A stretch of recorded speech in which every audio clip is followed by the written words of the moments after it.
Bonjour à tous, aujourd'hui nous allons nous intéresser à la carte heuristique ou carte mentale de l'anglais Mind Map. Selon une définition tirée du site EduSchool, cette carte est en fait une carte d'organisation des idées qui traduit le fonctionnement de notre cerveau lorsqu'il associe des informations à des idées ou des concepts. Il s'agit d'un outil tant personnel que collectif qui facilite énormément la prise de notes et leur mise en forme, l'élaboration de résumés, la préparation d'oraux, les révisions, la mémorisation et donc l'apprentissage en général. Voici le mind mapping expliqué sous forme de carte heuristique justement.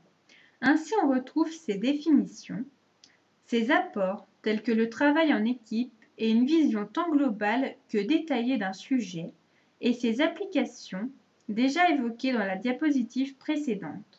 Mais on peut également constater que la réalisation d'une carte peut se faire aussi bien manuellement qu'avec l'aide d'un logiciel comme Xmind.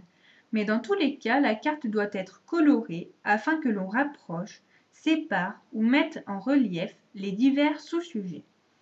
Ensuite, on peut observer quelques-unes des règles à respecter pour créer une carte efficace, soit un sujet central auquel il faut associer sous forme de branches des mots ou des images qui évoquent une information se référant à celui-ci.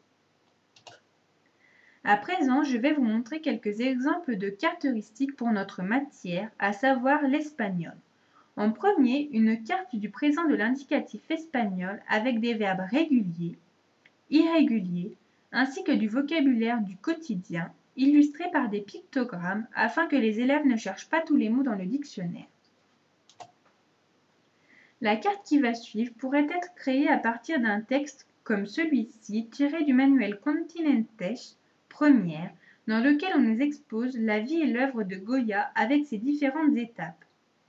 Étapes que l'on pourrait représenter de cette manière en partant du sujet central qui serait bien évidemment Francisco de Goya et d'autres branches comme celle-ci qui pourraient évoquer ses débuts et sa personnalité artistique.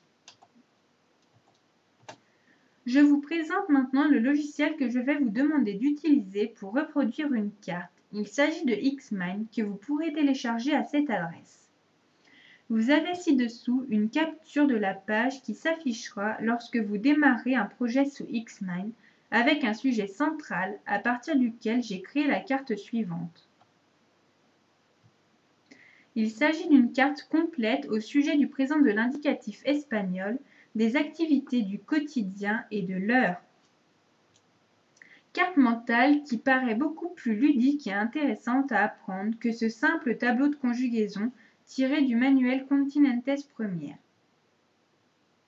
Je vais à présent vous montrer quelques petites astuces supplémentaires concernant l'utilisation de Xmind.